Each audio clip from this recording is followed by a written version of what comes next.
Podno riwruok mar jopuonj KUPPET osiro ng'eto mar doho odiechieng' manyoro manochungo penj manyien mar KCSE mane chako tim e kor higani. KUPPET yango ni penjno ni kod ng'ikruok mathoth kama oting'o nengone mong'awre, kama duong' en wach mar nek rem kao pach jokanyo. Kaka Simfros Okinda lero, migawo mar somo kata kamano dok ni penjno kolero ni en mana yo magikao mar dewo kendo chiwo thuolo mar ariyo ne jopuonjre mane ni kod gombo mar nuo penj motelo ne penj maduong' ma itimo e giko higa.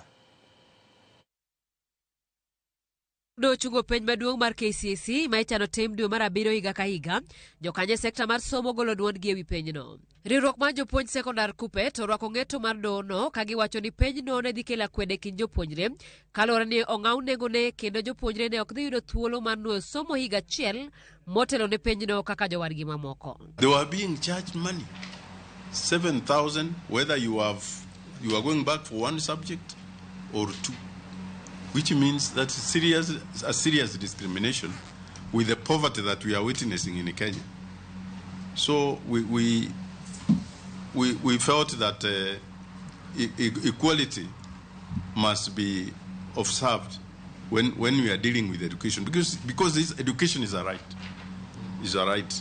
and for that reason it must be treated as a right. So when we withdraw the right through a policy where nobody has been involved, you fail the test of public participation. Jalup jagoro maduong' mar KUPPET lero ni nek nokalo chike mathoth kamoting'o solo pach jokanyo motelo ne yango chako timo penjno. The distance traveled by the learners to go and do the exams.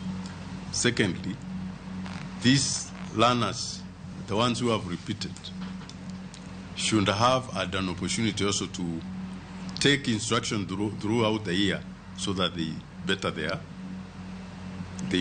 grades, because they are going there to better their grades. Jagoro mogirore migawo mar somo Belio Kipsang to kata kamano lero ni wechego mana kayiem kalore ni onge lal mora mora ma jopuonjre mano chano timo penjno dhi yudo. In no way will this disadvantage our learners, because as you are all aware, we intended to have 2 series of examinations in a year. Belio lero ni kaka migawo ne gitemo mana chiwo thuolo mar ariyo ne jopuonjre mane ok dware rito timo penj e giko higa. The only thing is that we are denying the country and our learners an opportunity to be able to get a second chance in the fastest way that was possible. Ywaruok makoni kod kocha wi penjno koro keto jopuonjre kama tek kaluwore ni moko kuomgi nosechako ndikore ne penjno wuok tich jumani. Simfros Okinda, Ramogi TV. Ramogi kawa doke lipot mane okuongwa somo ni en ringre rowere ariyo kuma ng'wen mane oteki kendo nolal gode kar dak mamno longo tarik